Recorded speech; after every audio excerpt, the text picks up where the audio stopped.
பூமாலை உங்களுக்கு கொடுத்த அந்த 10 நிமிஷம் முடிஞ்சிருச்சு. அதனால் இந்த வழக்கை நாங்கள் தள்ளுபடி. ஐயா வணக்கம் தள்ளுபடி பண்ணிடாதீங்க ஐயா. இந்த நாட்டை நீங்க தான் ஐயா காப்பாத்தணும். ஐயா தாமதத்துக்கு மன்னிக்கவும். நாங்க உயிரோட வந்ததே பெரிய விஷயம் ஐயா. இந்த எவிடன்ஸ் ஐயா கொடுங்க.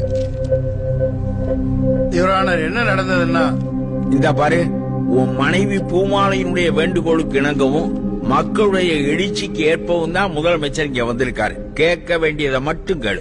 யுவர் ஆனர், இந்த தாய் திருநாட்டில் மூளை முடுக்கெல்லாம் மதுக்கடைகளை திறந்து அதில் விற்கும் மது 11 டிஸ்டிலரிஸ் மற்றும் 8 பிரேவரிஸ் முன்னாள் மந்திரிகள் மற்றும் இன்னாள் மந்திரிகளால் நடத்தப்படுகிற இந்த மது ஆலைகளில் இருந்து கொள்முதல் செய்யப்பட்டு வருடத்திற்கு 2 லட்சம் கோடி ரூபாய்களுக்கு மேல் வருவாய் ஈட்டியும் கூட வெறும் 60,000 கோடி தான் வருவாய் வருகிறது என கணக்கு காட்டப்படுகிறது. Your honour, exhibit 1.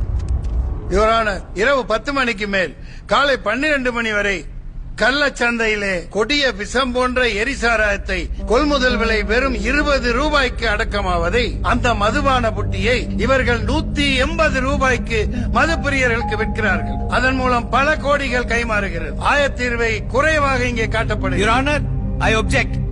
இதுக்கெல்லாம் சாட்சியமோ எந்தவித எவிடன்ஸோ இல்லாம ஓபன் கோர்ட்ல officers of our government accuse பண்ண கூடாது. அனைத்திற்கும் எவிடன்ஸ் கொடுக்கப்பட்டிருக்கிறது யுவர் ஆனர். மரியாதைக்குரிய அட்வொகேட் ஜெனரல் தெரியாமல் பேசுகிறார். இதோ எக்ஸிபிட் 2, சர்டிபிகேட் காப்பீஸ். இந்த மது ஆலைகளை நடத்துபவர்கள் அனைவருமே ஆளுங்கட்சியை சேர்ந்தவர்களாகவும் எதிர்கட்சியை சேர்ந்தவர்களாகவும் இருந்து கொண்டு அவர்கள் கோடானு கோடி லட்சம் கோடியை முறையற்று சம்பாதித்து வெளிநாடுகளில் சொத்து சேர்த்துக் கொண்டு இங்கே மக்களை குடி என குடிக்கு அடிமையாக்கி வாழ்க்கையை நாசமாக்கி பஞ்ச பராரிகளாக ஆக்கிவிட்டனர்.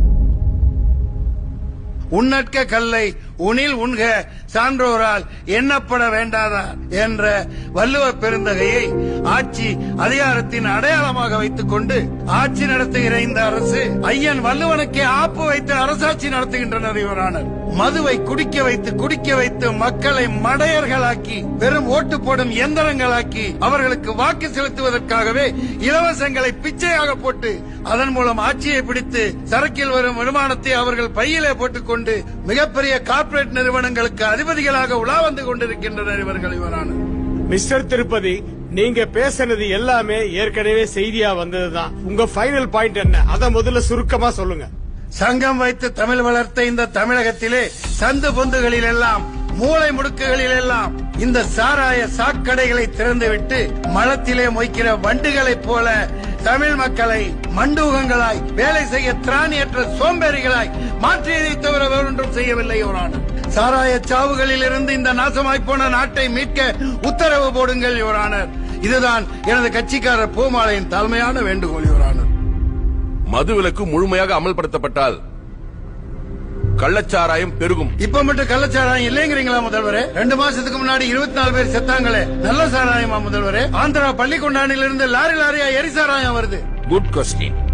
ஒரு அரசு 300 ரூபாய்க்கு கீழே யாரும் குடிக்க முடியாத நிலையை ஏற்படுத்தி எல்லா கதவுகளையும் அடைத்து வைத்திருக்கின்ற போது அடிமட்ட ஏழைகள் குடிப்பதற்கு வேறு வழி இல்லாமல் கள்ளச்சாராயத்தை நாடி சாகிறார்கள். இப்படிப்பட்ட கள்ளச்சாராய சாவுகளை நீங்கள் எப்படி நிறுத்தப் போகிறீர்கள்? மதுவிலக்கு திடீர்னு அறிவிச்சிட்டா நிறைய பேர் தற்கொலை பண்ணிப்பாங்க. எப்படி தற்கொலை பண்ணிக்குவாங்க? யுவரானர், காவல்துறை எதுக்கு இருக்கு? உங்க பின்னாடியே பந்தோபஸ்து வர்றதுக்கா? ஹெல்மெட் இல்லன்னு சாதாரண மக்களை பக்குன்னு போய் பிடிக்கிறாங்க. அதே வேகத்தை இதுக்கும் செயல்படுத்துங்க முதல்வரே.